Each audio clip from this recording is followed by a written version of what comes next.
여러분 안녕하세요. 파란TV의 정예재입니다. 네트워크 마케팅 회사의 최종 감독기관인 공정거래위원회가 지난 7월 21일에 네트워크 마케팅 회사의 2021년도 영업실적을 발표해 주었는데요. 오늘부터 3회에 걸쳐서 이들 자료를 정리해서 말씀드리겠습니다. 공정위가 공개한 자료는 2021년도에 영업을 했고 금년 4월 말까지 살아서 활동하고 있는 120개 네트워크 마케팅 회사들에 대한 자료입니다.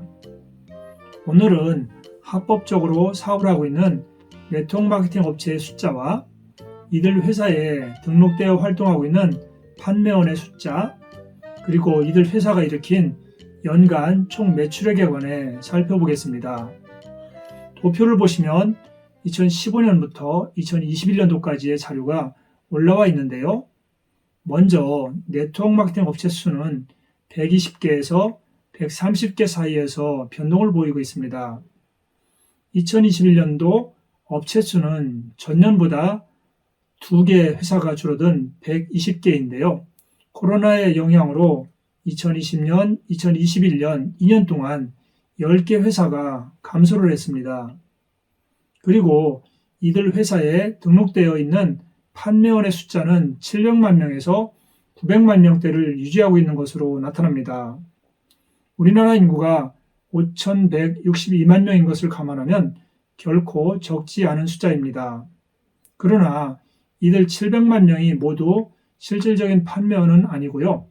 이 숫자에는 여러 회사에 중복적으로 등록된 분들도 많고요. 등록만 되었지 전혀 활동을 하지 않고 있는 허수의 판매원도 많다는 점에서 실질적인 판매원은 이보다 훨씬 적다고 할 것입니다. 수치상으로 나타난 2021년도 판매원의 숫자는 2020년도 827만 명보다 97만 명이나 감소한 730만 명입니다. 그런데 이처럼 판매원의 숫자가 1년 만에 11.72%나 줄어든 것은 실제로 판매원이 줄었다기보다는 각 회사들이 점차 이름만 남아있는 허수의 판매원들을 정리해가고 있기 때문에 나타난 결과라고 할 것입니다. 개인정보 보호 차원에서 실제로 활동하지 않으면서 이름만 빌려준 허수의 판매원들을 정리하고 있기 때문입니다. 그렇다면 이 730만 명 가운데 실질적인 판매원의 숫자는 얼마나 될까요? 이에 관해서는 뒤에서 다시 설명드릴 텐데요. 약 20만 명 전후라고 보시면 크게 틀리지 않을 것이라고 생각합니다. 이제 우리나라 네트워크 마케팅 시장의 연간 총 매출에 관해 살펴보겠습니다. 2015년에 5조 원을 넘긴 이후 2021년까지 거의 5조 원대를 유지하고 있습니다. 다만 증감이 반복되고 있는데요. 2016년도에 매출이 약간 감소한 이유는 당시에 불었던 코인 시장의 열풍 때문이었다고 분석되고 있고요. 2017년도에 매출이 감소한 이유는 통신 상품을 판매하던 여러 네트워크 회사들이 잘못된 방법으로 영업을 하다가 우리 사회로부터 퇴출되면서 나타난 결과입니다. 실제로 그 해에 많은 통신 네트워크 회사들이 문을 닫았고요. 남아있는 회사들도 큰 매출의 감소를 보였습니다. 그리고 2020년도의 매출 감소는 여러분도 잘 아시다시피 코로나의 영향이 컸습니다. 다만 코로나가 어느 정도 진정이 되면서 2021년도 매출은 다시 5조 원대를 넘어서고 있습니다. 시청자 여러분, 여기서 제가 질문을 하나 드려볼게요. 이처럼 우리나라 네트워크 시장의 매출이 더 크게 성장하지 못하고 5조 원대 초반에 머물고 있는 원인이 무엇일까요? 네트워크 마케팅 사업을 하는 분이라면 그 이유가 무엇인지 한번 고민해 볼 필요가 있다고 생각되어 드리는 질문입니다. 분명 전문가들은 우리나라 네트워크 시장은 아직 블루오션으로 엄청난 성장의 가능성을 갖고 있는 영역이라고 예상하고 있는데 말입니다. 이미 포화 상태에 도달한 것일까요? 그렇다면 전문가들의 분석이 잘못되었다는 것인데요. 저는 그렇게 보지 않습니다. 저도 아직 성장 가능성이 큰 시장이라고 생각합니다. 그렇다면 우리나라 네트워크 시장의 환경이 아직 성숙되지 않아서일까요? 저는 법적, 제도적, 환경적인 여건은 일부 개선할 점이 남아있기는 하지만 성장을 막을 정도로 문제가 있지는 않다고 봅니다. 그렇다면 이 시장의 정체의 원인이 도대체 무엇일까요? 저는 우리나라 네트워크 시장의 문화에서 그 원인을 찾아야 한다고 생각합니다. 네트워크 회사들의 문화, 사업자들의 사업 문화가 바뀌어야 한다고 생각합니다.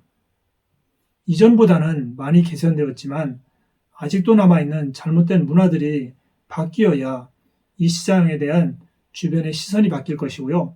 그래야 이 시장의 더 큰 성장도 가능하다고 봅니다. 문화는 한두 사람의 노력으로 바꿀 수 없습니다.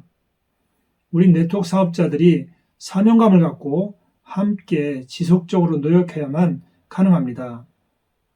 이 시장이 우리만 써먹고 버릴 시장이라면 문화가 어떻든 상관할 필요가 없다고 할지 모르지만 우리뿐만 아니라 우리의 후배 사업자들과 우리의 자녀들이 이어받아 누려야 할 시장이기에 오늘 사업을 하는 우리 모두가 함께 노력해서 옥토를 만들어 우리 후배들에게 넘겨주어야 합니다.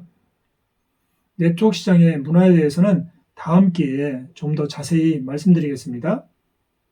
이제 우리나라 네트워크 시장의 매출 변동을 나타낸 그래프를 보여드리겠습니다. 그래프에는 2005년도부터 2021년도까지의 매출이 나타나 있습니다. 보시다시피 그래프의 변화폭이 매우 심한데요.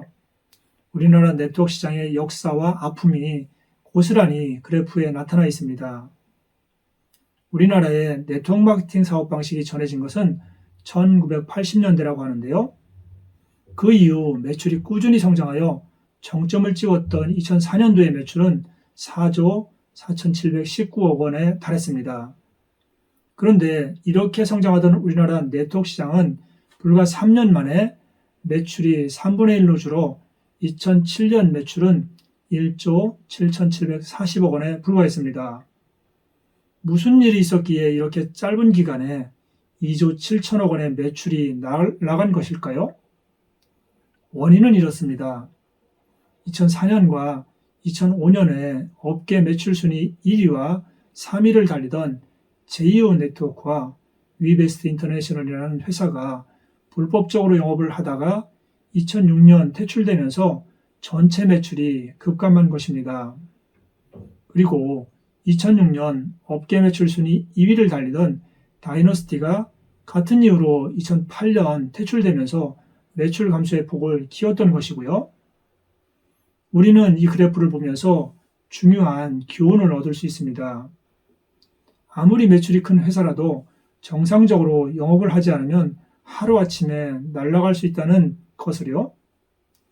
회사는 사업자가, 사업자는 회사가 불법적으로 영업을 하지 않도록 상호 견제와 감시를 해야 합니다. 하루아침에 일자리를 잃지 않으려면요. 이런 아픔을 경험한 우리나라 네트워크 시장은 2007년 이후 2015년까지 매년 10에서 20%의 빠른 성장을 해왔습니다. 2015년에 비로소 매출 5조 원을 넘겼고요.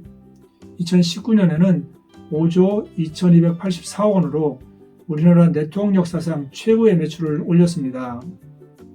앞에서 말씀드린 대로 우리나라 네트워크 시장은 앞으로 더 큰 성장을 이어나가야 합니다.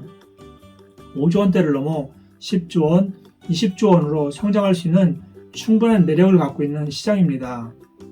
그 성장의 견인차 역할을 우리 사업자들과 네트워크 회사들이 함께 할 것이고요. 앞으로 이 문제에 관해서도 함께 고민해 봤으면 좋겠습니다. 오늘은 여기까지 하겠습니다. 다음 시간도 기대해 주세요. 감사합니다.